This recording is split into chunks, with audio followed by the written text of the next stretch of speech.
My name is Lawrence Rouse, known as LRW3, and today I'm here at Olde World Barbershop with one of the owners here. Go ahead and introduce yourself, let the people know who you are. Yo, my name is Jason Patridge. I'm from Warner Robins, Georgia, co-owner of Olde World Barbershop. We have Warner Robins location, Macon location, and the Perry location. Yes, sir. Perfect. You already know I appreciate your time here, man. Yes, sir. For people who don't know you, before we even get into it, what are the most accomplished barbers you'll find in this area? No, you're going to be modest, so I'll tell people for you. Go ahead and give people, before we get into the barbering at all, just a little background about yourself. Basically, man, I've been cutting hair for about 16 years. I've competed and beat some of the best barbers in the world. I've created some of the most artistic, most colorful hair creations that you've ever seen. Also known for the $100 lineup. Also known for one of the best barbers to cut waves and take lines as a white guy on this side of the region. And basically, I've educated on some of the most biggest, most profound stages in the country as far as barber industry. I've helped create $1 million barber business. I've helped mentor over 30 barbers on how to be successful in the industry. It's a couple different, few other things, but that's mainly. Talk that talk. I like that. That's what we're doing. Before we even get, he already told y'all his resume, stacked resume. Let's go before the barbering. Let's go back before you started cutting hair. Let these people know what was just pre-barber life like. So, man, I went to high school at Northside. I only made it to about 10th grade. I didn't really have, my dad wasn't around to kind of kick me in the ass, so to speak. So my mom always had rules and stuff that nobody wanted to follow, because, you know, mom dudes is always trying to make the best of you. Yeah. And the best of you might not be something that you really want to do. It might be super uncomfortable for you. You know, it might not be something cool, you know. And so I didn't want to follow them rules. And basically, there was a barber shop that was right next to my mom's house. And so that's where when we got out of school, we would all go to the parking lot and sell little nick bags and play cards and do whatever we wanted, whatever we could do to get a little bit of bread. Cause nobody had no money, none of us had money. Did you grow up on the north side? Yeah. You just want to know? Oh, okay, yeah. East Side Drive, man. You see, I'm from the north side too, so okay, I already know. Yeah, I'm straight from the States, man. You already know. Yeah. So Alberta Road is where I grew up at, and the States is actually where we hung out at. That's where we rode our bicycles and stuff like that. But yeah, I grew up on Alberta Road. It's on the north side, right down the street from Northside High. But yeah, West Side Barbershop. West Side, with the West Side, you was over there. That was when Keith and them was in there. Yeah, I'm with you now. I'm with you now. You with me? All right, bet. So West Side Barbershop. Because as soon as you said you was on the north side, just hanging out, I didn't want to just ask you the name of the shop. I bet he was at West Side. I just knew. If you from the north side, you knew who you was. So basically, West Side Barbershop was the reason why I started cutting hair. Shout out. When I was growing up, that's why I used to get my hair cut at. For real. So little Doug Lee. I know you remember Doug Lee. Little Keith. And then you had Carlton, light-skinned Carlton. He was always the first guy on the right when you walked in. Was he the light-skinned big dude? Yeah, big old dude, light-skinned dude. Yeah, I remember him. I don't think he cuts hair now. I don't know. But another guy named, we call him Old School. I know you talking about too. Old School, he was the owner. Yeah. He always the taller guy. Right. I'm with you. My mom and my grandma's house was right there to the left. Like right there to the left. Like you could 5 seconds walk from the barbershop to my mama's house.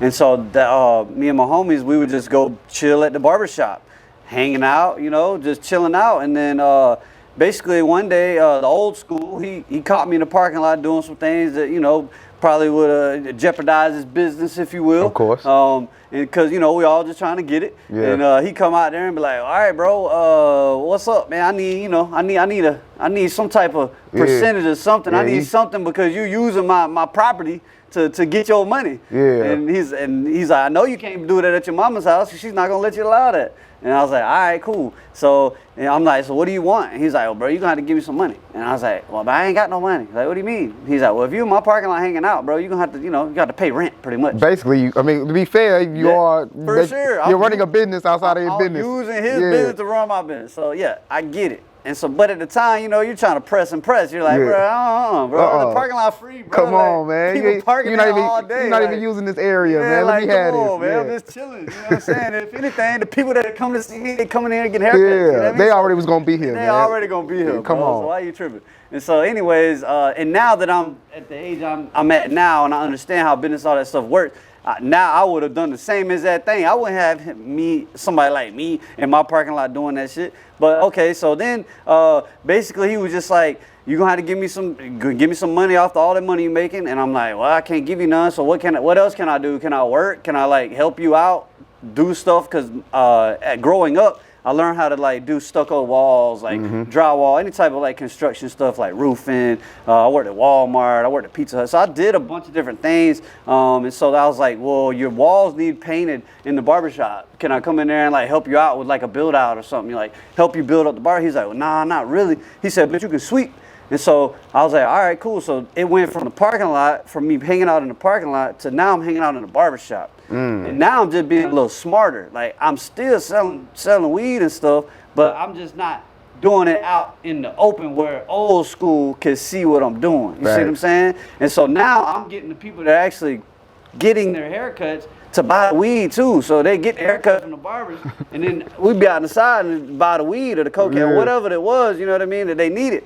And so then that's when I hung out in the barbershop. And then Doug Lee, at the time, he was doing whatever he was doing, but I thought that all the money that he was getting was from cutting hair. So basically, he was like, bro, he's like, you out here doing all this, man. He was like, you gonna get locked up doing all this crazy stuff. And I'm like, yeah, whatever, bro. You know, they can't catch me pretty much.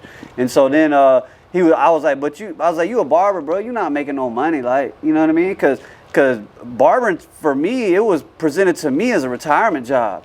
Like, it was presented to me like you do after this you is get what done, you do after you've lived a full life. You know what I mean? Like, barbering was like this is what you do when you ain't got nothing else to damn do. You know, you retired, you were old as hell, you ain't got shit to do. And now you go cut hair because you need something, because, you know, you can't sit at home all day.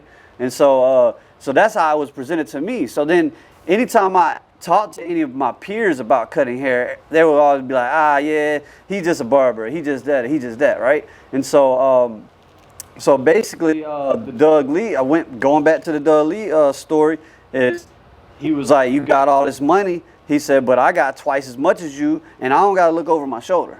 That's a fact. And I was like, well, hold on. What you mean you don't got to look over your shoulder? And hold on, how you got twice as much money as me, bro? And I'm like breaking the law, you know what I mean? Like, I'm selling dope, and you cutting hair, and your grip is thicker than mine. So he was like, I tell you what, young blood, let's play a game. And I was like, all right, cool, let's play. He's big bank, take little bank. And I was like, oh, at the time, I'm real young. I don't know what that means. I'm like 12, 13 years old, you know what I mean? I'm like, big bank, take little bank.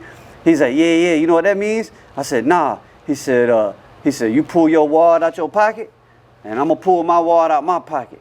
And whoever's wad is thicker gets to take both the wads. And he was like, so if what you're doing is making more money than me, then that means that your wad is guaranteed bigger than mine, right? That's an old head setup right there too. And one thing about old heads, especially on the north, thing about the north side, they gon' support you in a way you don't realize what support until you get older. Cause they gonna get you right there. They gonna kick you right there. You gonna be like, oh man, that's an old head trick. I'm never gonna bet you unless I'm about 99% positive. Facts. I know I got more than you. But so it's like when you growing up, it's an ego thing. Exactly. Nah, you not finna do me like that. I'm finna show you. I'm finna show you. You a barber, bro. Yeah, like I just know I got bro, you. You ain't finna what? A barber, bro? So I think it's fair. We all know what happened, but you gotta finish this story. And so basically, man, he pulled his wad out. I pulled my wad out, and his wad was thicker than mine. And then I was like, bro, them are ones. That's not fair. You can't have a pocket full of ones and be pulling out on my hundreds. And he was like, nah, bro, I made this all cutting hair today. So then I was like, that's kind of unfair too, because barbers, at least back in the day, I don't know what y'all do now, because now, back then it was all kind of cash was what they were doing. But like now, you get cars. But back then the barbers used to come with cash, because you got to give change. So he probably didn't make all that day. For sure. But you're probably right, and he probably did let his tips and stuff accumulate over the course of a couple different days, or even a whole week. But either way, he still got you that day. Point being that he got me, and the money that was in my pocket was also from a couple days of selling dope. So it's a fair fight anyway. Regardless, he got me. Facts. He won the battle, and he was like, you know what? I ain't even gonna do you like this, young blood. He's like, I'm gonna let you keep your money. I'm gonna let you keep your money. That's a Northside thing for real too. Cause on the Northside, we all broke, bro. We ain't gonna take your money. Yeah, even if we won, we ain't not gonna take no money. Yeah. Cause shit, we knew how hard it was to get. Yeah, we ain't gonna take it from you. And so, especially on the North, if I take your money, I know what happens after that. We all know what happens after that. He gonna go get that money from somewhere else. Somebody gonna go get it. And so yeah, man. And that's at that moment was when I realized that damn, like I could actually do something with the barbering stuff. And so then that's when Dudley, he was like, go buy. I was like, all right, well, what I need to do this now? Because now I'm like, now I see dollars. Well, now I'm like, I see, boy, you I'm got gonna me sell now. dope and cut hair. You know what I'm saying? I'm gonna do both. I'm not gonna stop this, but I'm gonna do that too. Yeah, I'm gonna keep this over here, and then I'm just gonna pick this other hustle up over here. And so then I realized that some of the barbers were using some of the dope. Their barbers were using their barber business to wash their dope money.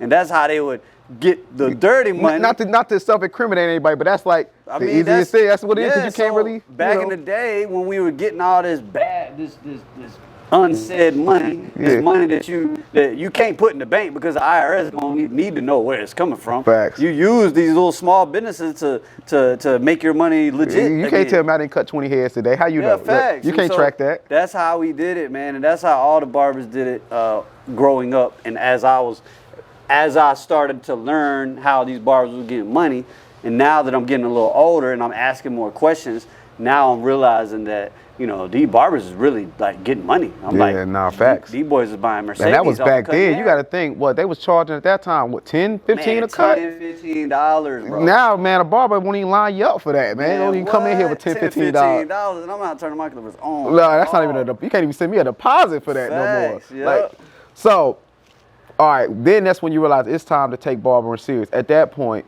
did you go to any barbering school? How did we turn this from I need to do this to actually officially doing it? So basically, man, Doug Lee, I was like, well, Doug, bro, you one of the best ones in the shop. So what do I need to do? And he was like, man, you gotta go get you some clippers. And so then I went to Walmart and bought a pair of clippers. And at the time, Andis sold like these T-liner clippers at Walmart. They don't sell them there no more, but they sold these T-liner clippers at Walmart. And that's what I bought. I bought those first, and doing lineups, learning how to do lineups was the first thing I learned how to do. Cause my homeboy, he had the texture hair of you that you got. Like my mom wouldn't let me touch my little brother's hair because she made. Be fair, I mean, you ain't even practice on your brother, And then that type of haircut wasn't the type of haircuts that I was actually learning. You know, the Westside Barbershop, bro, it was like temps and tapes. That's it. All day. As many times I went to Westside, not to be funny or racial, my number of black dudes in there. Well, that's just what it was. That's the North Side though. That is what it is. Bro. And so when I went in there to get my haircut for the first time, they're looking at you like you're crazy. They're like, bro, we don't know what to do with this. We don't know what to do with this. But in Doug, all my homeboys, they would get like waves and tape lines and temp fades. And I'd walk in there and be like, bro, I want that haircut. And the barber's like, bro, you cannot get that haircut. Your hair don't do that. But Doug Lee, I don't know, he was good enough. He faded the front end and cut it where it looked similar to what they were getting. You know what I mean? But I ended up wearing like a 2 all over. I didn't have no hair. I had 2 all over in the tape line, but that's the type of haircut that I would learn how to do first. And so tape lines was like the first thing that I learned how to do. And then Doug Lee, he was like known for his tape lines. And so I would almost like some of the clients that would come out of the barbershop, because mind you, we in the parking lot chilling. So when they come out the barbershop with a crooked tape line, you're like, oh, hey, come here, I got you, bro. And then if they like smoke weed or anything, you're like, well, bro, come to the crib and chill. You know what I mean? And I'll fix your lineup. And so that's how I accumulated like lineup clients. And then some of those clients would go to the barber shop to get the fade, and then they would come over here to my mama's house to get the lineup. And so after a couple years of time, I had developed the relationships with some of the clients in there, you know, and then I wasn't charging anything to do lineups. Like they would come to my house and I would just give them a lineup for free. I'm glad you said that, because I was about to ask. I was like, was that causing some tension? Because you outside of West Side, but I mean, we being real, you kind of stealing some of their clients at the same time. For sure. That ain't causing any issues? 100%. It definitely does. And so at the time, you know, everybody just trying to get it how they live. And so all the barbers in there, they all kind of like they're self-conscious. They're independent. So on the floor, they're doing it to each other. You know what I mean? Because so now that I ain't gonna front. Somebody who went to West Side, boy, it was cutthroat there. You walk in there, yeah. And that's one thing. When I got to other barbershops, they don't try to steal each other's clients. Oh, he'll be back in like 30 minutes. He'll be back. He went somewhere. Boy, you walk in the West Side back then. Hey, yeah, he gone. I don't know when he coming back. I get you. I got you. 5 less. I got you 5. Come on, hurry up. Come on. He be like, hey, what you charge? He charged you 25. I got you today for 20. It was cutthroat, but that was a different time. But that's the thing about the cultures in that barbershop. That's how that culture was. And so when I got introduced to that culture, I thought that was a normality. You know what I'm saying? I thought that was normal amongst barbershops across the world. I thought every barbershop in the world was just like that, bro. I didn't know any different. I didn't go to barbershops growing up. My mom was a single mom. She took us to salons, like got girls to cut our hair until we were old enough to actually take ourselves to a barbershop. To be fair though, that was before the booking culture in barbers too. So it was walk-in. So all walk-in. I don't need to steal your client, bro. I'm booked all day. My bread is locked in. I'm solidified. But hey, if I don't get you, I don't know who I'm coming after. Sure. So that might be it too. I ain't even saying they did nothing wrong. That was the culture probably in any barbershop you went in. Well, see, and that at the time, I didn't even see nothing wrong with it because of how it was represented to me. Yeah. I was like, bro, this is how this dude getting money. So that's how he doing it. I'm gonna wait till they walk outside the shop. Yeah, and then on the north side, hey, when you grew up on the north, you know what it is. You get it how you live, man. Bro, look, if you ain't stepping, you ain't getting. Hey, bro. Either you eating or you getting ate. That's really what it was on the north side. So hey, if you not there, and again, that's not the barber's fault. If he walk outside, that's again before the booking era. I didn't know you was about to show up. Yeah, the barbers say anything to you about, hey man, I know you get my clients right after I cut their hair. Did anybody ever say that? Or like on the north side, we not really haters. It's just like, it is what it is. It's like an unsaid situation. Yeah. Because I strategically did it in a way where they really didn't know it was happening. I mean, to be fair though, you said you weren't charging, so it's not like you were taking money from them. I wasn't charging. I was just trying to learn. Yeah. And then before even taking their clients, I was using my homeboys to go to the house and line them up, and then we would all go to the barbershop and chill out. And so people would be like, bro, we lined you up. And they'd be like, oh, bro, over here, Jason. Well, at the time, they called me Bird. Bird the barber was we'll get into that a little later. But they were like, go holler at Bird over here to go get his lineup, bro. He got the best lineups. And in school, I knew how to draw already. I'm very artistic. I have a very keen sense of symmetrical figures and symmetry and stuff like that, straight lines and stuff like that. I'm just good with drawing straight lines with paper, and so it just correlated right into cutting hair. And so when I do tape lines at the time, they were just more straight than a lot of other barbers in there. And so I would use my homeboys to promote my tape lines. And then when people would come outside the barbershop with a crooked tape line, and then they would question my ability, I would point at my homeboy and be like, yo, there's my ability. Now what? You know what I mean? You want this free cut or nah? And then they would come to my house, get the free fix, right? Get the free fix. And then now they're like, usually if they're coming to that barbershop, they're also involved in some other things. And so then they're at the house and I'm getting money out of their pocket and off their hair. You see what I'm saying? Yeah, that's so I'm trying to get it every way possible. So when did we transition from just doing tape lines to, when was your first attempt at an actual haircut? So my first attempt at an actual haircut was at my mom's house, and that's about a year. That was about a year after I had been doing tape lines. Cause that one specific dude that I got from the barbershop, he would come get his line up, but he'd be like, bro, I need my hair cut. Like I need the whole haircut. Yeah, I was like, eventually somebody, hey, bro. And so I would give him even all over, but I didn't know how to fade. And so then I was like, well, bro, I don't know how to fade. Like I don't know how. Yeah. And then the barbers so Doug Lee, he showed me how to do lineups. But it's almost like he didn't want to give me the full sauce. Yeah, you know what I mean? I'm gonna teach you enough, but not as much as I know. Right. And so then I picked up, not from Dub, but just from a couple other barbers, picked up some other things from them. So then I told that dude, I said, hey man, one day you need your haircut. I said just go in there. I'll walk in there with you, and then I'm gonna sit on the sideline and watch Doug cut your hair, and then I'll just watch him and watch to see how he fades it. and then we'll just go from there. And then that day, Doe was having a good day, you know what I mean? I walked in there and I was like, bro, I'm just trying to learn their fade stuff now. And Doe was like, oh yeah, come young blood, I got you, bro. You get good money. You in a good old mood. He didn't even care. He was having a good day that day. And so he started fading, showing me blah, blah. And then I took those skills and those techniques back to my mom's house in the kitchen. She hated it. In the kitchen and cutting them up, practicing. My homeboys, and I'd start with giving them a low temp to a medium temp and to a high temp, and then that high temp will turn into a high fade. You know what I mean? Mistake after mistake, and you just kind of chip at the old block, if you will. Yeah. And then I went to Doug one day after practicing for a couple months, and I was like, bro, I think I'm ready. I think I'm ready to do a full haircut. And he was like, yeah, you think you're ready, huh? And I was like, I feel like y'all's clippers are way better than the clippers that, we buy from Walmart. He was like, they are, bro, they are. And I had been cutting hair for about 2 years at that point. And then Doug was like, you know what, bro, I'm about to put you on. And so he was like, I got a barbershop at my house in Red Fox Run. It's a trailer park off of Russell Park. Off of Russell, yep. Yeah. At the top, near the top between, And so then he was like, I'm gonna take you to my barbershop, and you pick somebody, you grab somebody that you want to cut, and then you can go to my barbershop and you can use like all my professional equipment to do your first like full haircut. And it was a temp fade and a tape line, and it was for my little brother. And we went to Red Fox Run, bro, and I did that haircut in his barbershop. And then that after I got done, he took so many photos of the haircut and he sent it to all his barber friends, and he was like, bruh, he might be one of those. This is one of those. Y'all better watch him. He's coming.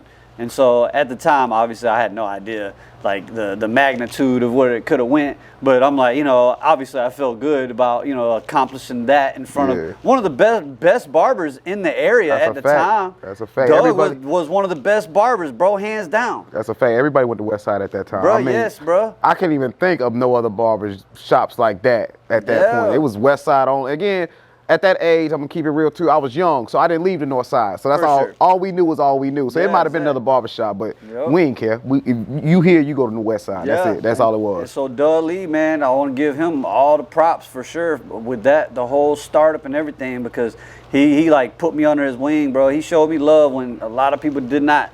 So did you ever actually work in West Side, or no? They just basically trained you. You basically worked at West Side, but not necessarily. Yeah, I worked, but I didn't. Like I never had a booth. At West Side I guess Barbershop. My question, Yeah, I never had a booth at West Side Barbershop. I never worked at West Side Barbershop as a barber in particular. Now, I did some other things like out in the parking lot. In the back, we did some haircuts and stuff, but I never was an actual barber. Yeah, nobody would just walk in and just see you cutting hair. Yeah, nah. I was too young too, and then the whole licenses thing that wasn't a thing until way later on down the road. Most of that stuff was self-taught. Facts. Yeah, you just kind of doing it at the house, kind of building your business word of mouth, really. I didn't even know for the longest barbers, because like you said, everybody was just cutting hair at the crib. I didn't even know you had to have a license for that till I got old. I was like, oh. Yeah. But not everywhere has to have a license. Alabama, you don't have to have a license. The whole country of the whole continent of Europe, you don't have to have a license. That's crazy. They don't even have regulations. That's crazy, for real. So now we're about 3 years into a barber career that I don't even think at that point you realized was a career. It sounds like. So when did we switch it to, all right, I went from just tapes, now I'm doing cutting hair. Where did the next step take place at? So at that time, I was still living with my mom. I was still young, probably 17 or something. My mom and dad, blue collar. They've always worked for somebody. And so anytime I presented the idea of working for myself or working as an entrepreneur or cutting hair for money, for a living, it was always like, oh no, you're never going to make it. That's not 401k. That's not retirement. That's not, you know what I mean? It's not that safety valve. Right. That's not success. That's a 50-50 gambling experience, and that's not something that anybody that lives or works in a blue collar situation would even think about, because you gotta think outside the box in order for you to put yourself in a winning position when you move in that type of direction. Facts. And so when I brought it to them, to my parents and any of my peers, my uncles, and they'd be like, bro, what you gonna do with that? The barbers that we know, they barely make no money. That's a fact. They just kind of hanging out. Because at that time too, again, I'm just a kid and I peeped this. Unless you that, like everybody knew that barber in the shop. Like unless you him and you got people sitting here, hey, it's a 45 hour and a half wait, I'll wait. Unless you was him, you probably not doing too well. We see the rest of the barbers just sitting here hanging out. Exactly. So everybody like 9 times out of 10, yeah, you could be that guy, but more likely you could probably gonna be that guy. For Like sure. you're probably not gonna be able to do that. Yeah, and that's just how it was at that time. Exactly. And then if you Google right now, the average income of a barber, it's gonna be about $25,000 to $30,000 a year. Yeah. And that's not right. It's not. Those numbers aren't correct. But back then, it's crazy because back then, if you would have Googled that same number, the number would have been the same. It didn't change. Like if you did the 10-year like search back then and now, the income doesn't change, but everybody else's income changed. What I don't understand. Like, you see what I'm saying? Yeah. You see where I'm going with that? Yeah. Like it's like it's been lost. You know, the art's been lost, or even not the art hasn't been lost because everybody's doing the art. It's the business of it. I feel like has definitely been lost. But yeah, so that's basically. So when I presented to them, they said no. So then I had to get. So if I wanted to continue to live with my parent or my mom, I had to have a regular job, like a 9 to 5. So I worked like at Pizza Hut or Walmart. I went through it's crazy. I went through a whole temp service for like 6 months to qualify for a position at Walmart to move furniture around, right? I spent 6 months just to qualify for this position, right? Yeah. And then went to Walmart and made pennies on the dollar. Walmart at that time was $10, maybe? No, probably less than 10. What? I think Walmart's like somewhere now, but back then, $8. I think it was like $8 an hour or something. And then I had to move furniture around. So basically, I had to provide the check and show my mom I was paying taxes by having an actual real job. And the crazy thing is, I think Walmart was paying $8, but if you went through a temp service, I think they take $2 an hour off your check. You was making less than minimum wage at that time. Yes, and then they were like, it was like military in there, bro. They did not, like if you were 5 minutes after your freaking lunch, bro. It That's was a like, point. Bro, get rolled up. Come back in the office and get rolled up. Like, bro, come on, man. Y'all ain't making hardly no money. I'd be upset too. And so basically, I kept the Walmart job for like 2 years as I was cutting hair on the side. But then Doug Lee inspired me to get a trailer in Red Fox Run. And so one of my homegirls. Red Fox One, that's they stay building out there, but they got a store out there too. They got a whole, like, for people who aren't local to this area. They got their own little community. It was a trailer park because when I used to work at Rent a Center. So people used to get furniture we used to take out there. That was the first time I went over there. I said, bro, they had everything but like a gas station. I think they might have a gas station out there. They had a store. They had like businesses out there in this trailer park. It was a whole community. Got a whole little community, man. I love it, man. That's crazy. And so my homegirl, she had a trailer that she owned in Red Fox Run. It didn't have no electricity, no nothing. Man, barely had water. And then she was like, had it bad at the time, so I hit her up and was like, hey, what you gonna do with that trailer? I'll rent it from you. She was like, nah, you can actually buy it from me for $2,000. And I was like, run it. What? I gave her $2,000. Boom. And that was $2,000. So now I bought my barbershop, bro. That was my barbershop. Doug had put me on because he had put the barbershop in. But I didn't live there because I was trying to stay at my mama's house still. I was still young.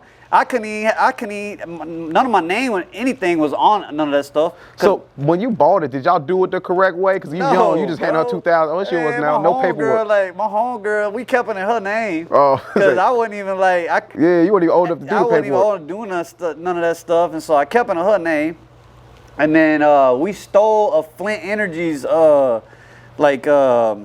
fuse. Because we weren't old enough to have Flint accounts and all that. So we stole the fuse from like another trailer down the road. And anytime we go into the trailer to cut hair, we just plug the fuse up. But y'all didn't even have to pay power then either. Right, we weren't paying power. And then Flint wasn't coming out because I worked at Walmart all day and then got off at like 5 o'clock. And then went from Walmart straight to the trailer. And then that's where we would all be smoking, drinking, cutting up, chilling, and cutting hair. You see what I'm saying?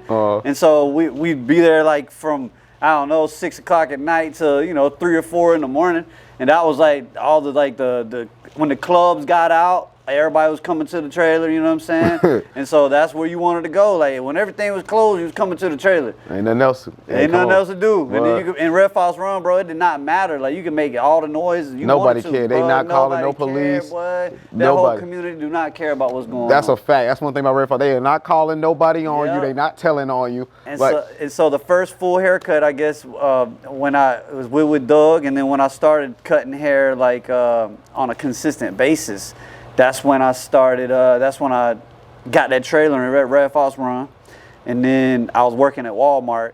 You know, like in the, I guess it was full. It was considered full time. It was considered full time. Was it 40 hours? Yeah, like 40, 45 hours. Yeah, that's full time. And so after that, like I said, I'll get off and go to the trailer park and cut hair. And then that's basically the next step to that. And then I guess the next step to that was like one day I made so much money cutting hair on a Saturday, because now like everybody knows about the trailer, and now on Saturdays I didn't work at Walmart. Yeah, you know, Saturday, so, like, busiest barber day. And then people would be pulling up, like it'd be cars lined down the street because people are just chilling at the trailer and then getting haircuts. And so then I realized that I was making so much more money cutting hair. I was like, if I did this at the trailer for 3 days, right? Make more than my check. I'm making twice as much as I would make in a check that I'm getting for 6 days or 5 days. And so I was like, but how am I gonna like convince my mom that like this is a real job? Because like this whole time, you know what I mean? They're like, you know, they're not like telling me I can't do something, but they're also not like you know, pushing me to do it either. You know what I mean? It's like I'm not encouraging you, right, but I'm not discouraging you. Exactly. It just is what it is. Yeah, because they don't know. Yeah. I mean, to be fair, if now that this way I look at it now, if my kid, you know what I mean, like I would probably do the same thing. I would want some type of real solid foundation, and then after that, then you can, you know, like branch off. And so I get it. I understand why they did it the way they did, and I can't say that I wouldn't have done it either, because obviously you just want the best for your kid. Yeah. And so you know, any type of gray areas is not necessarily going to be the best. Yeah. And so, to be fair, it was a different. Like nowadays, if you want to be a barber, y'all getting 40, 50, y'all getting crazy amounts of cut. It wasn't that then. Yeah. So Right. it wasn't a level of security that, like we said before, you don't have to be the best guy in here now. You just got to get a couple cuts, and you still getting 20, 30 a cut now. What? Getting it, yo. So that was a different time. I can see their point of view too. It's like it wasn't as secure as it may be now. Right. Is the thing. That's true. That's true. But everything, cost of living is up too. Facts. Gas is higher. I mean, I know one of my buddies' rent just went up like $600 and something. No, I gotta move. I gotta go somewhere else. I'm not paying that much for the same place. God, If I ever pay that big difference, I at least gotta feel like it's somewhere else. Like, yeah, nah. that's crazy. Nah. So, but yeah, that's basically when I realized that cutting hair was going to pay my bills. That's when I realized that I didn't need to do these things that everybody put stigma on for me to be successful, or me to even buy my own pair of jeans. You see what I'm saying? Because growing up in school, we had one pair of shoes the whole school year. If we came home with that one pair of shoes, we had to take them off, put them in the closet. If we messed that one pair of shoes up, we didn't get a whole nother. That's on you. Yeah, we didn't get another pair. And so, bro, I think we had in high school, we had 5 or 6 outfits, and we alternated them. You know what I'm saying? Like Monday outfit was gonna be you switch Friday's these pants outfit, with those, you know with what I that mean? shirt? Yeah, with that shirt, yeah. And so we only had like 5 solid outfits, and then we would only get those 5 solid outfits at like towards Black Friday at the end of the year when everything went on sale, you know what I mean? And so like we didn't have much, so I knew at that point that barbering was gonna help me at least let me buy a pair of shoes that I wanted, you know what I mean? A pair of shoes that I could mess up if I wanted to, you know what I'm saying? I could just go and track through the mud, and I paid for them, you know what I'm saying? Facts, and it's cool. I can go make more money and pay for another pair. Facts. And so it was that moment that I knew that barbering could be something. Facts. It could be something. A little bit more than what was already there, you know what I mean? Was better than what was there, you know what I mean? Facts. So talk to me about the conversation when you, all right, Mom, I am done with Walmart. I'm about to be a barber full time. How did that go? So basically, she found out that I didn't work at Walmart. Oh, so you didn't even tell her, you just quit? Nah, bro, she didn't even know. She came up to Walmart to give me like a lunch for a break. She come out there for a lunch break to give me some food, and she was just gonna surprise me with some food. And I just decided that day for break that I was just gonna leave, because the lady back there, she was driving me crazy. And like, out, man, in the back of the CS team or whatever, I was the only white dude. And this might not have been the case, but I felt like they were just picking on me, dog, because I was just a minority. And I had been there before. I had that feeling before, you know what I'm saying, based off how I grew up. So I was like, red flag, you know what I mean? So I was like, you know what? But I make more money than all of y'all in here. You gotta throw that out there. Y'all broke in here, man. Y'all broke. And so I was like, I'm not freaking working at Walmart now. And so I left. Boom. And so then later on that day, I was at the trailer cutting hair, and my mom called me. She said, "Hey, what you doing?" I said, "I'm at work." She said, "Yeah." She's like, she said, "Where you at work?" I said, I'm just in the back, you know, putting up boxes and stuff." And she was like, "Oh, that's funny. I'm sitting here with your management, with their team manager." Oh, moms ain't play. And I was like, "Yeah, who's that?" And the lady was named Miss Stephanie, because I thought she was playing. And she was like, "Yeah, Miss Stephanie." And then I could hear Miss Stephanie in the background. "Yeah, sir, you have a write-up slip that you need to fill out when you get back." And I told my mom, I said, "Yeah, about that. Can I come over later so we can talk about this?"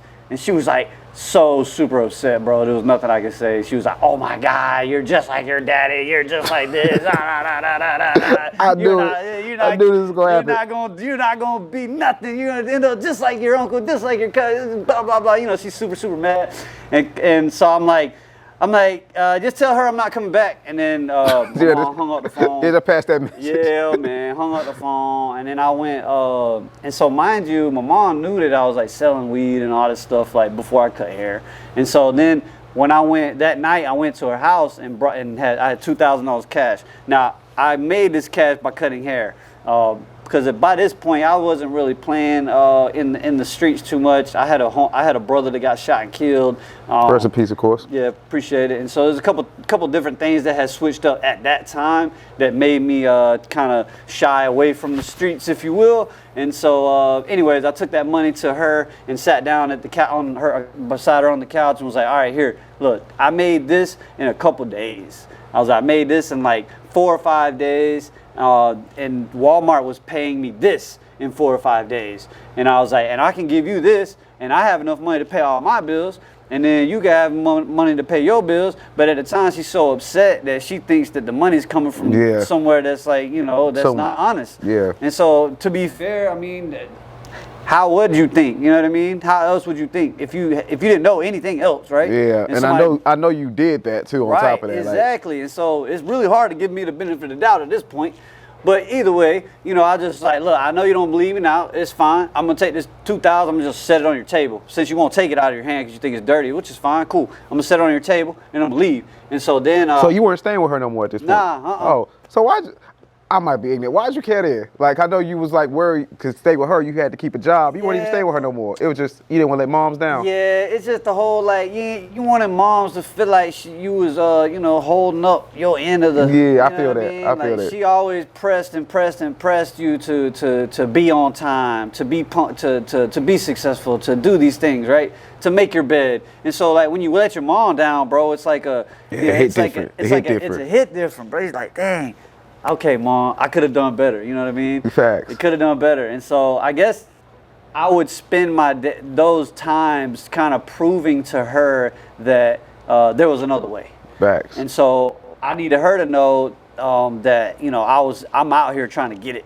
It's a little bit different than what she would prefer me to do it and the direction she would like me to go, but I'm still doing it. That's kind of like me and my moms. You know, I moved out when I was like 16, 17 from the north. Again, from the north side. The north side, because if you're not from the north side, you don't understand. It's just we barely making ends meet on the north side with the path everybody takes to success, quote unquote. Which honestly, if we being real, from the north side, you could argue, is that really the path to success? Because everybody's still struggling here. Right. But the few people who attempt to do something else, it's scary because we barely are. It's like we're on the shallow end of the pool and we're barely swimming. You want to go over there. Right. We can't even handle over here. What you mean you going over there? Right. So it's I wouldn't say it's like it's fear. That's what it is. Yeah, for sure. We don't know what happens over there. Nah, man. And I love you. I care for you. I don't want you to go over there because we don't know nobody who survived over there. But the thing they don't realize is on the north side, and that's why people like you, people who are doing things, we need somebody because who went over there and survived? Right. He did. Yeah. You need somebody to go in that pool first. So Yeah. now it's okay. Now, like, there might be somebody else who wants to cut hair, who like, I don't know. But it's okay, Mom. You know, he did it. Facts. Oh, okay. But there is nobody before then. So Exactly, it's bro. fair, but, like, somebody has to be that somebody. Yep. Somebody like, has to prove the difference, man. Yeah, and That's you for proved sure. to be it. So congratulations on that, Appreciate that, definitely. man. Yeah. So back to, of course, like you said, your mom's wasn't happy with it. But we moved to the trailer. Let's get to it, because, you know, watch time. This is an excellent video, but you are killing it, by the way. But when did we get here? Where's the transition to all of this? So, I'll summarize it. Basically, when I was at the trailer, that's when I got super busy cutting hair, and then a barbershop, two guys barbershop in the Galleria Mall. They had a receptionist that swept up hair for them. One of my runners, like one of my peoples that worked with me, right? Yeah. And so she was always trying to put me on because I always put her on. And so she worked as a receptionist and stuff at this barbershop. And so she would tell all the barbershop owners, she'd be like, bro, I know this dude that cuts hair really, really good, but he ain't got no license. You know what I'm saying? He don't got the paperwork he needs to work in a professional barbershop. And they were like, you know, they needed talent. They didn't really care. The one of the owners, he had like had a little deal with the state board people. You know what I'm saying? So when they came in, you know, they like, you know, ignore you basically. Yeah, ignored the fact that I was there. And so so basically they called me and was like, you need a barber? Do you need a job? And at the time I'm like, I don't really need a job. Yeah, because you're already killing it on your own. Yeah, I'm already killing it. But like the trailer, I bought it. But to have the water, to keep the water on, and the overhead and the stuff, the supplies, and the stuff that I had to have, it almost equated about what Booth Rent would have had. If you did the analytics of it at the time. But at the time, back then, I definitely wasn't thinking about it in depth, right? And so basically they called me, asked me if I needed a job, and I was like, yeah, I'll take a job. So I just was like, well, maybe I'll make more money if I go stand in a barbershop. Because now at the trailer park, you was only coming to the trailer park if you knew. Yeah. But at the barbershop in the Galleria Mall, there was people walking by all day. And then I was self-taught. So everything that I did was like self-taught, just standing beside a barber in a separate barbershop. And so I was like, well, maybe if I stand beside barbers that's been cutting hair already, then I can learn more. You see what I'm saying? And the more I can learn, the more I can do, which in turn gives me more money. Facts. Allows me to make more money. So then they were like, do you have your own clientele? And I had already had, I was already chilling. Yeah, you know what I mean? Yeah, good clientele already. Yeah, and so then they were like, well, come in here on Saturday and do your audition. Well, bro, I hit up like 15 people and was like, yo, I got an audition at the barbershop. I need all y'all to pull up. All the haircuts will be free. I just need to make sure, I need to like prove to this barbershop that I'm worthy, you know what I mean? That I'm valuable. And so that day, bro, I had like a list of the 15 people. They all showed up at like the same time. Everybody was chilling. They had a line waiting out the door on my first day. That looked good too, I bet. At the barbershop. First day. That looked good. Yeah, and so they're like, then the barbers in there like, yo, where does this dude come from? You know what I mean? And then like the owner, I'm cutting just as good as him. I'm cutting just as good as the owner, first day in. And so his name's Matt. He was working out of Macon at the mall in Macon. Matt's still there right now. Yeah. I didn't know Matt was the owner. Yeah, Matt and Pete, so they're partners. Oh, okay. So Matt and Pete are partners. Matt's like the back end numbers guy, and Pete's like your PR guy. Pete deals with the front end of things, like the people, and then Matt deals with the numbers. But yeah, so then I had a full book that day. Boom. Started working at Two Guys Barbershop. I worked there for like 4 years. I built a huge clientele based off of the shop because it's a walk-in shop. And then I went from there. I learned a whole bunch of stuff there. Then they kind of, I don't want to say they did bad business, but I want to say that Truth's a point of view, basically. Their viewpoint might be a little different. Their viewpoint was a little different. Basically, their booth rent shop was it just like any other booth rent shop. It doesn't really help you value the top the top talent in the room properly. You can all day say that he's better than you, right?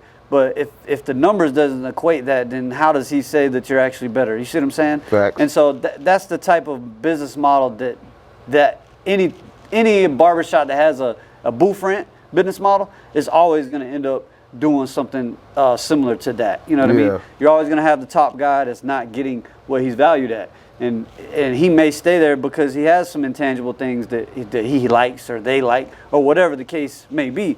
But basically, I just wasn't. My timeline was. It just wasn't making sense. It was expiring at that spot because I was getting so busy and there wasn't like I had no value increase really, and so I ended up having to stay there till like 10 o'clock at night to do all my clients. And it was an old school shop feel, so they didn't do appointments. It was only walk-ins. So like the doctors that didn't have the 2 hours to sit in a barbershop and wait on a haircut couldn't sit in there. So the only people that I could retain was the kids that were coming into the barbershop that only had mom's $20. You see what I'm saying? And you don't have to tip for a haircut, but if you can fill your book up with tipping haircuts, you see what I'm saying? That's what you. That's anything you want to prefer. Boy, that's what I'm saying. Yeah. And so yeah, the mom may not have the ability to give the kid more than $20, right? Which is not a problem. But the problem is it wasn't being managed properly. And so only the kids have this full day of doing nothing, sitting in the mall. You know what I mean?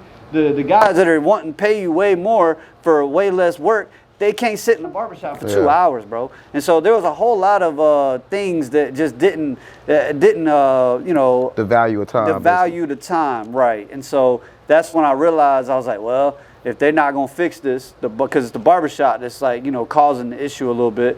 If they're not gonna fix it, then I gotta find a better place to be. So there's a salon that's right next door to the mall, like literally 5 minutes. You could throw a rock from wherever the mall was to hit the salon, and they were doing appointments only. And at the time, no barbershops were doing appointments. Nobody was. No barbershop at all was doing appointments. But I had got so busy that all the girls that I was talking to that were hairstylists, they're like, you know, their day is super busy, but it was all organized.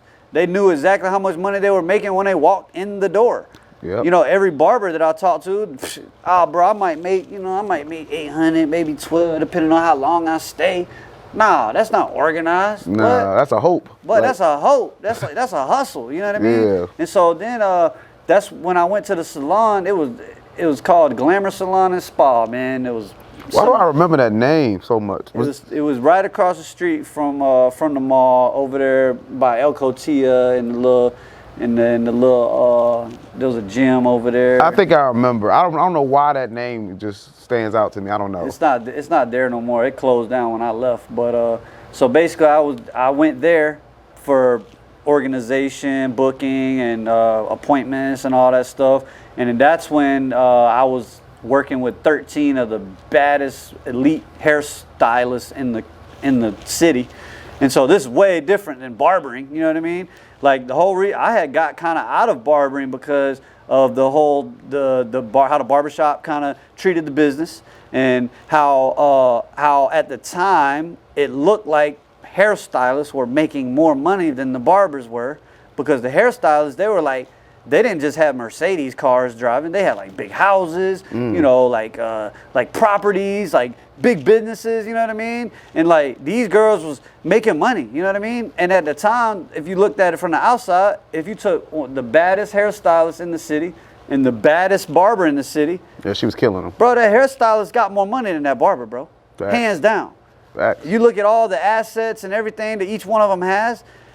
If you look at just the industry of what the industry provided that individual, the hairstylist is gonna have more all day long. And so at the time I'm like, well shit, if I wanna make more money, I need to be a hairstylist. I need to go be a hairstylist, because this barbering stuff, I done made as much money as I could possibly make. I done got booked out. I'm working 12 hours a day, you know what I'm saying? Like, I don't know how to manage it properly, so I'm thinking the ceiling has been met. Facts. And so I'm like, all right, cool. So then now I'm gonna go do hairstyling. And so I worked at the salon for 4 years. Well, I had learned how to do color, layers, but the most importantly, they taught me the importance of professionalism and customer service. And so I didn't even understand how much those things were, how important those things were in just life in general. Cause you know we're from the north, bro. Like, yeah, it is what it is, bro. Look, ain't no customer service. Ain't no customer service. Hey, bro, do you want it or not? Bro, it's either you get it or you don't. Yeah. And so then that's when they told, when I came in, you know, I couldn't sag my pants. I couldn't wear a certain pair of shoes. I couldn't like talk a certain way. Anytime I answered the phone, I had to use they had a skit. Anytime I answered the phone, my name is such and thank you for calling such and such. My name is such and such. But I remember that. I feel you so, because coming from the north side, we all know how we talk. I had so many jobs growing up that you just learned it through the jobs. Like, this ain't how, now it's just like natural. This is how I just naturally talk now. Yes. That's not how I used to sound growing up. Like, you just You'd have to get me to repeat myself a few times. Yeah. Because we're not like, you know, you're not sounding out all the syllables, bro. And that's just how we all were in that's what in we the neighborhood. We were trapped to, like, growing up on the north side, when I came over here for the first time, I thought this was a whole different city. Bro, this like is the rich side. That's how I never came. We was from the north side. We had no reason to be here. I never came over here, bro. Side, bro. I was so confused the first time I came here, bro. I was like, is this a different town? They're like, no, this is Warner Robins too. They be like, bro, go over there to the rich side. Like, hey, that's where all we the didn't even have a car, bro. are. We couldn't even get over here. I couldn't come over here if I wanted to. That's back where all then. the pretty girls were, because that's where all the money was. Well, that's where the money was. I swear to God. That's the money side, bro. You got no reason over there. Yeah, if you wanted to go hang out with all the money, and then you go to the house parties, if the house party was on the Houston County side of the town, you already knew. You already knew what time it was. You already knew you couldn't come in there wearing no forces, bro. That party ain't for you, man. No, you had to bring some boots that day. We ain't got enough, man. And then they asked you where you from. It was a weird stigma with us. I guess I don't agree with it, but I understood it. You come over here, they're like, where you from? The north side. The north side. They be like, oh. Okay. Hey, watch him. Little Becky be like, hey, he from watch him. He from the north. Yeah, watch him. But yeah, so I worked at a salon for 4 years, and that's when I learned the importance of image. Fact. Really, it's all image based because I changed the way I dressed. I wore more fitted clothes. I walked differently. You know what I mean? My chest was out more. You know what I mean? I'm not trying to prove points that I belong. I know I belong here. I don't have exactly. to prove that. Yeah. And so like, and it was at that point where I found my skin, because back before that it was like you're almost like fighting a lot. You know what I mean? Yeah. Like you're fighting yourself a lot. You're like, well, dang. I belong? Do I belong over here, or do I need to act like this? And if I act like this, is that me trying to be somebody I'm not? You see what I'm saying? Like, but is that something that I need to morph into to transition into somebody I'm supposed to be? You see what I'm saying? I feel this one so deep. Because you're so like... Because I had that same fight. Yeah, because you're back and forth. You're like, you know, the homies over here, they're like, bro, oh, so you too good now. You Mr. Hollywood. And then you got the people over here be like, well, bro, we've been counting money for years. I'm not sure why you're over here worried about being Mr. Hollywood. And you're just like, you know what I mean? You're just like, dang. But it's like a push and a pull thing. Yeah, you know what I mean? I feel that 100%. Because you know where you're from, and you know what you live by. Yeah. And you know where your love's at. And where you feel like your passion should be, and where you can really, serve the biggest purpose from where you're from. Right. Because you could bring people that where you're from to a place that they never thought would ever be possible to achieve. You see what I'm saying? And then you got these people over here, the better side. They're like, well, bro, we've been doing this for years. Where have you been? You know what I mean? And so you're like, but you can't bring everybody from here. That's the thing I struggle with even now with this platform. You're trying to put people on. You can't save people who don't want to be saved, though. That's the hardest thing, well, too. You could take the water to the horse to the water bowl, but you can't make him drink. That's bro. a fact. You That's a cannot fact. Make him drink, bro. So back on, because we'll get on the north. I really like north side. I love. I swear to God, I love the people to death. But you can't save everybody. But you finally get in there. You get professional. You in the salon. You getting good money. That's and then right. the salon closed down. And then basically the owner came to me and was like, look, I married a rich guy, pretty much. Long story short, I don't care about this salon.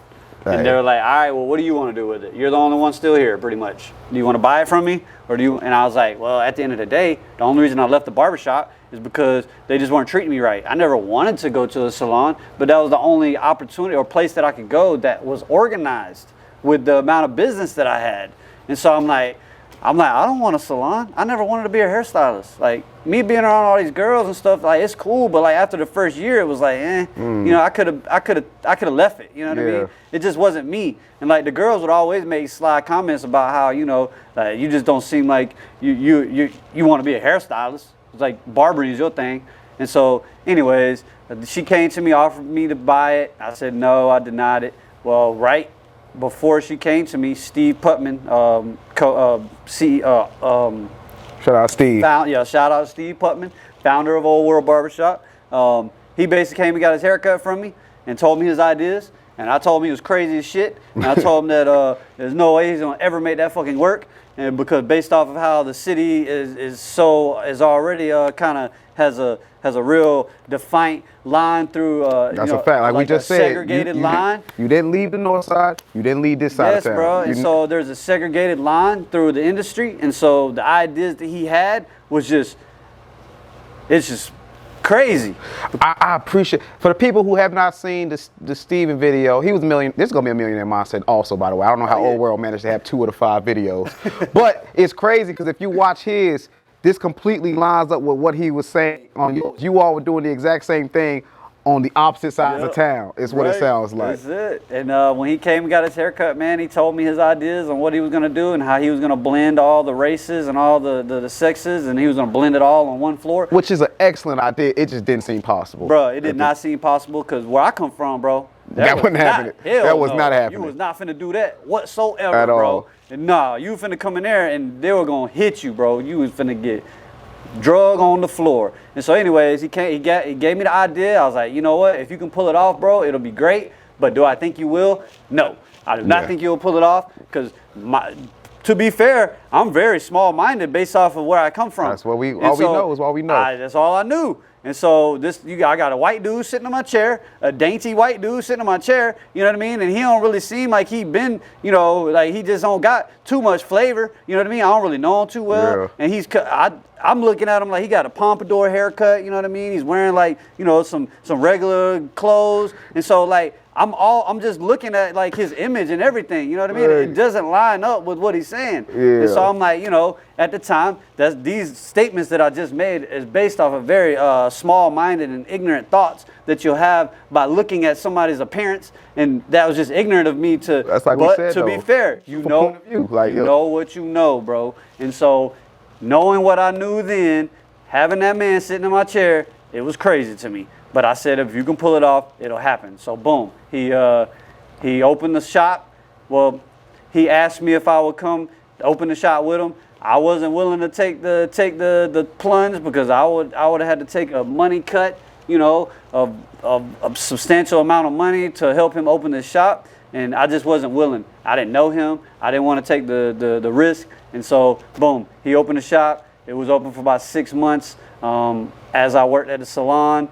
And I come over here on my off days every week to figure out how the business was being handled, if he had a full-time receptionist, if the barbers on the floor was professional, because I come from a booth rent era, so booth rent shops, everybody's against each other. And so I didn't want to go to a shop like that. Mm-hmm. I needed a shop that had a team feel, you know what I mean? That everybody was kind of moving in the same direction. Not like this barber over here be like, bro, I got you for $20, and this one over here talking about I got you for $15 and all that. No. And now nobody making no money. Now y'all undercutting to the point y'all setting the market. Everybody. Exactly. And so basically I realized that he was running his business like I would have liked it to be ran. So I spent the next 4 months getting all my clientele set up for the move, because I didn't just move. No, you can't, because they'll just show up like, where you went? I done had some shops like that. Why? That's exactly why I ended up switching barbers. I was with one barber, and he cut my hair. Don't mention nothing to me. Yeah. I come back in the next time. What's so-and-so? Oh, he gone. And, you know, that was the booth rent era where they didn't want you to follow him. They want you to stay and let me cut it now. Exactly, like, y'all know where he went? I don't know, but I'll get you. So like, shit, okay. For sure. And that's how I did not want to go to a barbershop like that. I would have bought and stayed at that salon if I didn't have no other options. And that's what I was wanting to do. And so when I came here, that's when I realized that everything was going just like he said it would. And so I was like, all right, cool. So then I started working here. And then that's when I got a mentor. So Steve Putman became my mentor at that time. And so that's when he realized, so at the time, when I started Olde World Barbershop, I was one of the best barbers in the Warner Robins. I was doing some of the best haircuts that any barber in the city was doing, hands down. I had one of the biggest clientele in the city. You probably easily had one of the biggest clientele because you was on the north side. Again, people didn't swap areas, so you went from the north side to Red Fox, which at that time it was a whole different area. Yes. You didn't mix. We weren't over there. And then now you coming over here. Right. You the only barber I know who switched, because even barbers who switch shops, they switched it in their area. Yeah. You might have went to another shop on the north side, but you didn't go over here. Right. And then on top of that, I'm glad you said that, is because another reason why I had such a big clientele is because when I went to the salon, I learned how to do, at that point in time, I could do every type of haircut the same quality. So your haircut, my haircut, his haircut, her haircut, anybody's haircut that sat in my chair was gonna get the same quality. And that's a regardless big thing too. of what type of hair you had, what type of race, what type of sex, it did not matter. Growing up on the north side, I'm not gonna be fun. I didn't even know white people got haircuts. Like, not the same way as us, because we in the shop. Right. We on the north side. It's nothing black dudes in here every time I come in here cutting the hair. I'm like, I ain't know white. I'm like, or if they did, I didn't assume it to be the same way we did. Exactly. That's why when I walk into the barbershop and tell them I want a temp fade, they look at me like I'm crazy as hell. Oh, you do the same thing? Like, I thought you did something else. Right. Exactly. And so, and that's when I got the mentor. Steve became my mentor at the time, and it unnaturally happened. It just wasn't even like it wasn't like I need you as a mentor type situation.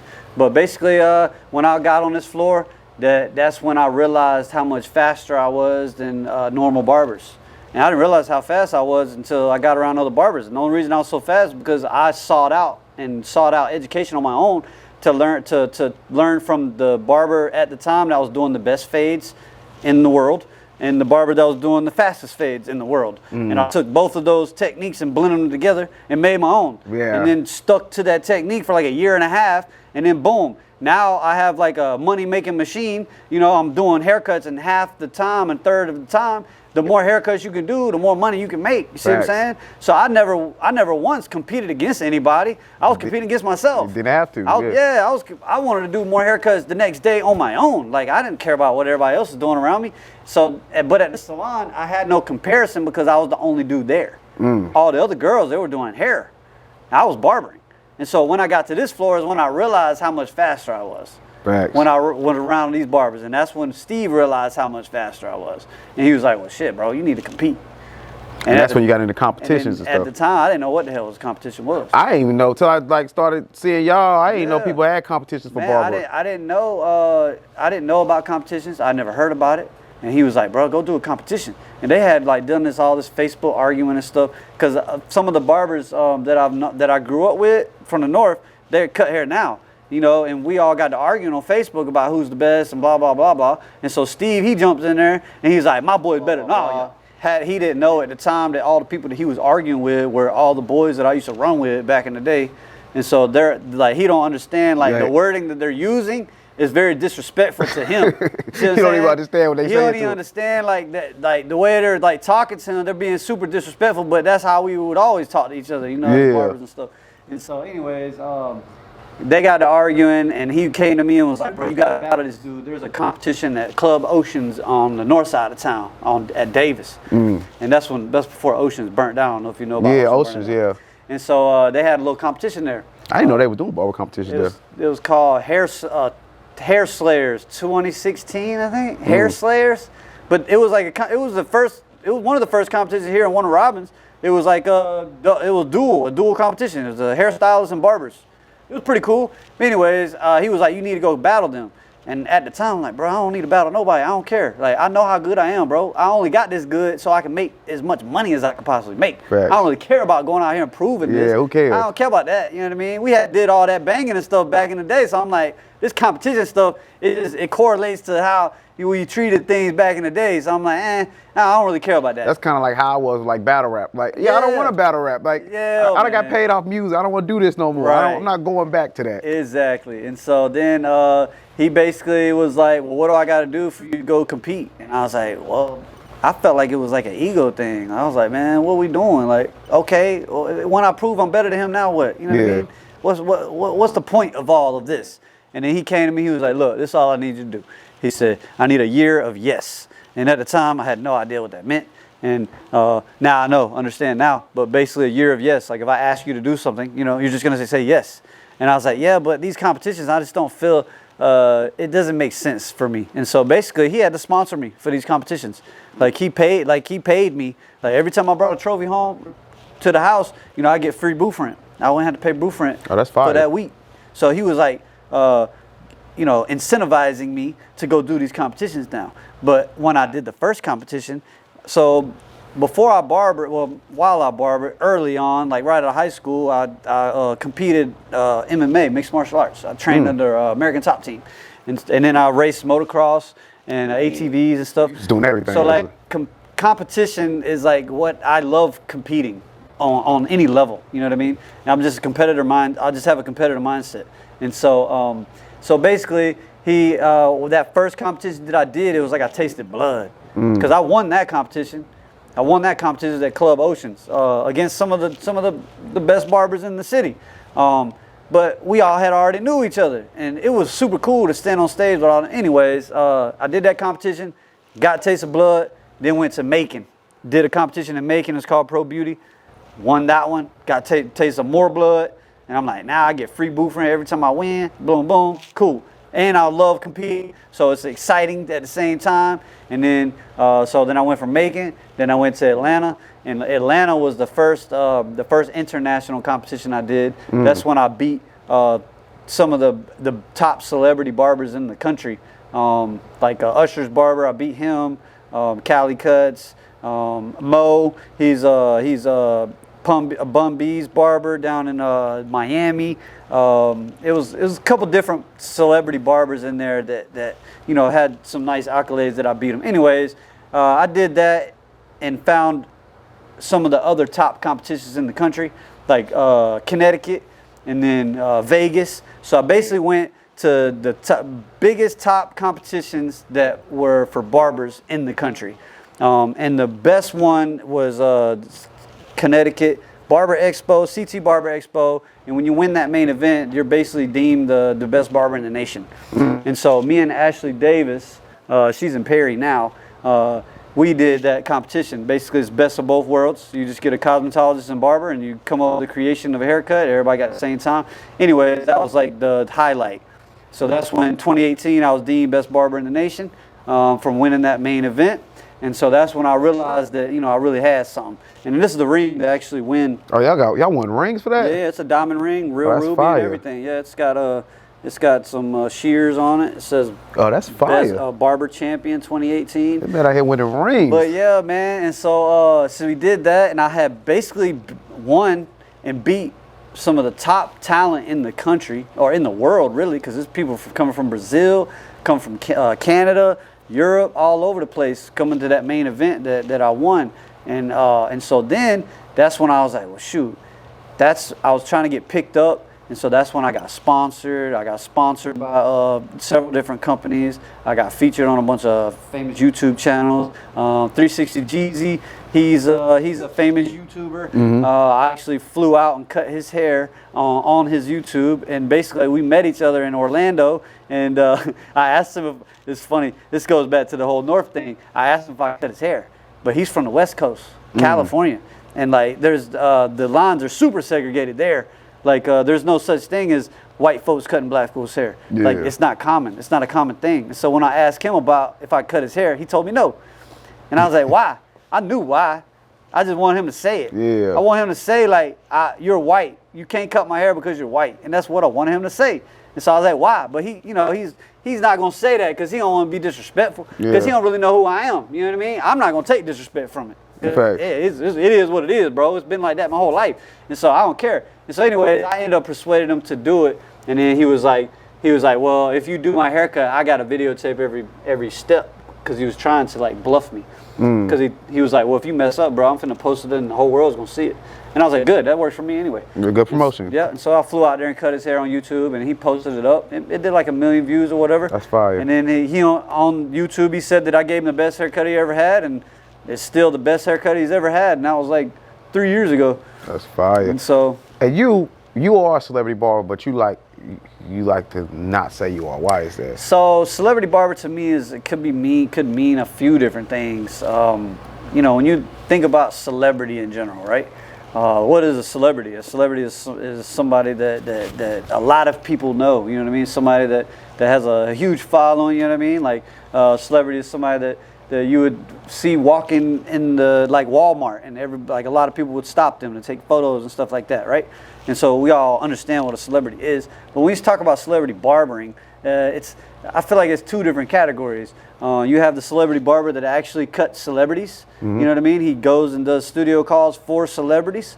Or you have the celebrity barber that a lot of the barbers know. You know what I mean? Like the celebrity barber that yes, he's done celebrities, but he's more so known to be a celebrity based off his brand and his following and stuff, and his education and stuff like that. And so I don't really like to, a lot of people will consider me as a celebrity barber just based off the following and type of education and stuff that I have, or what I provide on a global scale.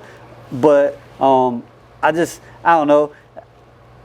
I would be considered that, I guess, is because of all the expos and all the competitions, and you won the awards. You got the recognition. Yeah, I got all the accolades. That's for sure. Yeah, you are a celebrity. You are a celebrity. You got the awards. You are a celebrity. Well, and this is what I tell everybody. Like, I was a celebrity here in Warner Robins before I was a celebrity anywhere else. Facts. And so I shut down this place for me being the best barber before I moved anywhere else. Facts. And so for everybody's watching, you should definitely focus on what you're doing where your feet are now. Like set that up and take that over first, because that what I am now could have never happened or been achieved if I didn't like focus on where my next step was, where I'm actually standing. That's crazy how similar. That's like me with this podcast. I used to say we are the biggest podcast in Middle Georgia. Like why you keep just saying Middle Georgia? I got to take Middle Georgia first before I can start saying Georgia. How I'm gonna be the best podcast in Georgia, and I'm not the best podcast in Middle Georgia. Yep. Like, make it make sense. Exactly. Like, and you got to build that up. Yeah, and so so then when I started being deemed, I guess, as a celebrity barber, that's when I realized that I actually had a brand. Facts. And I had made a brand, and I had made something that everybody could support, and so that's when I went and made a product line. And before I even opened up any barbershop businesses, I made this product line. And what is this product of? And so it's a beard product. Yeah, it's beard oil. I ain't gonna lie, I'm hating on that beard. I'm still in the military, so I can't. Even if I could, let me stop flexing. Even if I wasn't, I couldn't get that beard. But and so basically, my beard is part of my image and my branding. And so when I go to these hair expos, or if I go to any type of event that has to do with the hair industry at all, then the beard is a celebrity. Because if I cut this thing off, then this person's not going to be him anymore. If you cut that beard off, I'd have walked in. What Jason at? Facts. Oh, it's me. No, it's not. And so that's when I realized I had some of that stuff. And then that's when I created that product line, and we started selling it in the shops. And then shortly after that, I opened my first barbershop in downtown Macon.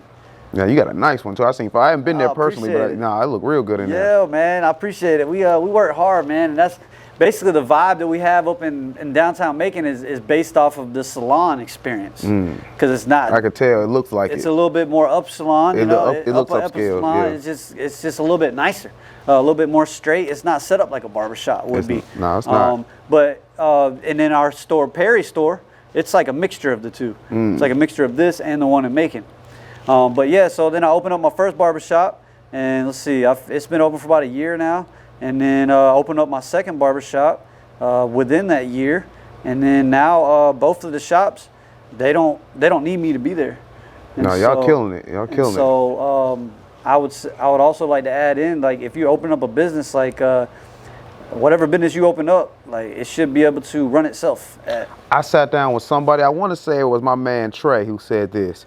He was like, when it comes to businesses, if your business cannot run without you there, you're not an owner. You're just an employee of your own business. That's exactly right.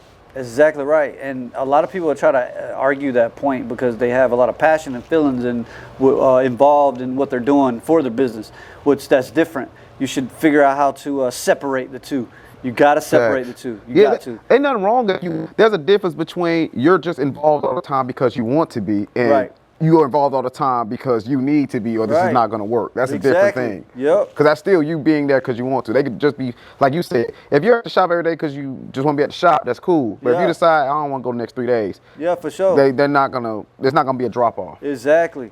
And so basically now I've created a product line and now I open the shops and stuff like that. But let's back up a little bit because I like to shed light on incomes and how much money is involved with the conversation that we're talking about. So back when we first started cutting hair, you know, I'm pulling around $20,000 a year or so. Then we'll fast track to here before the barbershops, before the product line, before the celebrity status, right? I was making almost $200K a year cutting hair behind a chair. And just cutting hair. Cutting hair behind a chair. This is before people knew me or deemed me as a celebrity barber. This is before I had a huge brand built. When I was at the salon, I was making $150K a year, and so that's at normal barber. You know what I'm saying? Normal barber, I was making $150K a year behind a chair. My parents growing up, they probably brought in $20,000 amongst both of them. Yeah, I think average on the north side, 20, 25, not even 30,000. If you 30,000, you wanted a rich one. Exactly. And so then basically barbering, man, changed my life. Like it's completely changed everything that I look at, as far as business, as far as imaging, as far as brand building, all of that stuff. And so then whenever I added the bit, so the reason I brought that up is to help you guys understand the preparation that went into. I had the money to open my own barbershop before I came to Olde World Barbershop. I had money to open up all of this stuff before I got my mentor. Before I had all that, I had all the cash flow to set up as many spots as I possibly want, right? But I waited like 5 years of mentorship program. You know what I mean? Unsaid mentorship program. Learning from Steve, learning the analytics, learning the business side of things, because there's no way an artist can take his talent and turn it into a business without some type of mentorship. Facts. It's just not a possibility. Facts. Like an artist is not a businessman. He's just not. Can you make yourself into a businessman? Yes, but you can't blend the two. Facts. You can use one to build the other, but you can't blend the two. And so I guess the main point of that is to say that preparation is key. And I stayed super consistent, man, through years and years and years of cutting hair when, I could open up my own shop way before that and then have my own shop with my own name. Nobody helped me. I self-made this and self-made that. But 2 years down the road, that would have been a liability because that shop would have been built off of my artistic brain, you know what I mean? And not my business side. And so that preparation is very, very important when learning, those things. So if you're out there and you got talent, man, like that talent can only take you so far. It can only take you so far. The best idea with bad business behind it is it's not gonna go but so far. You need a mixture of both. Sometimes you can, like you said, sometimes you can be the one person who's creative and has good business. 9 times out of 10 though, you need that person to show you the business side. Exactly. And then I was gonna say, without you just I was about to say something about the bad business, bro. Like it's easy to do bad business with low preparation. That's a fact. Sometimes it's not even on purpose. You're doing bad business just because you're unprepared. Like as you thought it through, I wouldn't even have did it like that. But like you end up in situations where you have no choice. This is where you at with it. And I would say a lot of people they say they got business plans. I have a lot of people say I got a business plan this, business plan that. If you cannot take your business plan to the bank and get $100K from the bank, it's not a business plan. It's not a business plan, my friend. I make shirts. My business plan is I'm gonna take these shirts and I'm gonna start it. That's not a business plan. It's not a business plan. Yeah, nice design, but it's not a business plan. Yeah. Can I create your business plan? Absolutely not. Did I create my own business plan? Absolutely not. I have got smart people in my network that helped me build or make a business plan to submit to these folks because I'm not. I'm not like I didn't graduate high school. I did not go to college. I didn't take any business classes. I don't have any degrees. I don't have any of that stuff. Everything that I have is based off of experience. That's crazy. I tell people that all the time. The smartest thing you can do when it comes to business is just know what you're dumb at. Like just simple as can be. I am perfect in this. When we need to do this, you call me. When we need to do that, we call you. That's right. And that's how it works. That's a team. That's the Yep. perfect thing you can do. I don't need to make the business plans. That's what he's great at. That's right. And if you have a plan that can't be changed, you got a bad plan. Facts. That's facts. You are killing this, by the way. This is sure. You are 100% killing this. We could keep talking all day. Yeah, We for probably sure. could, because this is Nah, an I honor think we pretty much and a covered- pleasure. yeah, But open floor. What you might have just already killed it right then. Like that. Yeah, that was the open. I don't know what else you can say to top this, but while people are still enjoying you, I'm still enjoying it. This is a great. You really walked us through literally from your start. I feel like I could sit here and somebody walked in and tell your story and you not have to say a word now. Oh, yeah, and that's man. the goal of this thing. I tell sure. people we need to build a foundation, because people can know you, Jason the barber. Yeah. But sometimes it means a little bit more to know the person. Yeah, like, all right, for sure. I see you cutting hair, you got good at cutting hair. But now I know, all right, how he got good at cutting hair. It wasn't just Yeah. easy, because people see him, oh man, he just got it easy. He came through Yeah. easy. He didn't come in through easy at all. You Right, earned for it, sure. and that adds something to it. I guess the open floor would be Lawrence's, just to touch on the self-made thing. Growing up, man, it was a big point of self-made. Like, oh, I'm self-made. You ain't doing it if you ain't self-made. That's a fact. But now that I know what I know now, I feel like that is the opposite of what it actually should be. Yes, I'm right there with you. That's so true. and so, like, and the reason I say that is because you can only go so far by yourself, man. You can only go so far by yourself. You only got 2 legs. That's deep. That's You only deep got right 2 there. legs, bro. That's deep. So how much power can your 2 legs provide? That's so deep. And so how much more power will my 2 legs added to your 2 legs provide? You see what I'm saying? That's the exact point. And that's why it's so awesome. You, the person sitting here saying this from the North Side. That's why I do this podcast. Like, I know, especially from the North Side, we got this weird ego. That's just how we come up. We ain't asking for no help. We don't need you. Bro, I don't need you, bro. Yeah. So Get rid of that. This is why we get stuck. Like, looking back objectively, this is why we get stuck. Yeah, where we're at. exactly. So that's why I sit down and talk to the barbers who are killing it. Because there might be somebody who wants to be a barber, just Yeah. isn't like. Ego won't let him sit down and just say, hey, I just want Right. to know how you did this. Exactly. All right, cool. I'm going to sit down. Yep. I'm going to ask him how he did it. Right. Literally, all you got to do is go watch. You ain't got to tell nobody you watched it, because the ego ain't going to let you know Right. you watched it. Just go Exactly. watch it, go listen, no matter what you want to do. That's why I try to sit down with everybody in every type of avenue. Because Yep. there are amazing people, or people think, oh, like we said earlier, I can't do that because nobody else did it. All right, Yep. Middle Georgia. He did it. Yep. He did it. I done had 2 great people, 2 barbers who really $1 million businesses. So you can't tell me you can't start $1 million haircut Facts. business in Middle Yeah. Georgia, and I done showed you 2 people who did it. Exactly. Everybody I've talked to, you can't keep telling me you can't do it if I keep showing you people who have. Yeah. If you don't want it, I tell people, if you don't want to do it, just say that. But Yeah. don't tell us you can't do it. Right. You're making a choice. Exactly. Like, you're going to make a choice whether to do it or not to do it. We're not going to decide that for you. We're just going to give you the information, Exactly. Yep. and you do with it as you please. Yep. So I definitely appreciate your time. Like I tell everybody who comes here, man, it's always an honor. It's always a pleasure. You have our respect. You didn't just get our respect. You earned our respect through what you decided, Yes, sir. for what you chose to do. Again, I'm from the North Side. I know how easy it would have Yeah. been to go that route that most of Yeah. us do go. But the fact that you didn't, the fact was literally was sitting in your choices. Yeah. That's a deep thing. For It's sure. an honor. Yeah. If nobody told you, I'm sure they have, we are proud of you. Appreciate it, From the man. North Side, Thank you, bro. we are proud of you. Appreciate This that. is an honor. I can't wait for everybody to truly hear your story and appreciate it, because Yeah, it's man. not enough of us Yeah, who for even sure. get to tell the story. Well, I hope that this story definitely inspires somebody else that don't don't hold themselves up accountable as far as they should. But you can do it, bro. Like you can do it. I've seen some of the lowest people, man, sit in some of the highest chairs. And get you a mentor, man. Get you a mentor. You can't do it by yourself. Get somebody that's already done it. Figure out how they did it, and then figure out how to do it faster. Simple. Simple it can be. But man, if you don't have nothing else to say, my name is Lawrence Ray, and I guess we are back with Millionaire Mindset. I didn't even know we was making one today, but we're making one now, Yeah. man. Go ahead and close it out for us. Yeah, man. Hey, it's your boy Jason Patridge, known as THE, the Jason Patridge on Instagram. Give me a follow. Stop by the shop anytime. Everything that all the information I've given you guys today, you're more than welcome to come and talk to me at any time. I'm an open book, man. I'm super cool. Just holler at me, man. Follow me and I'll follow you back. Shouts out. Hey, appreciate Lawrence for having me on Talk to Me Nice podcast.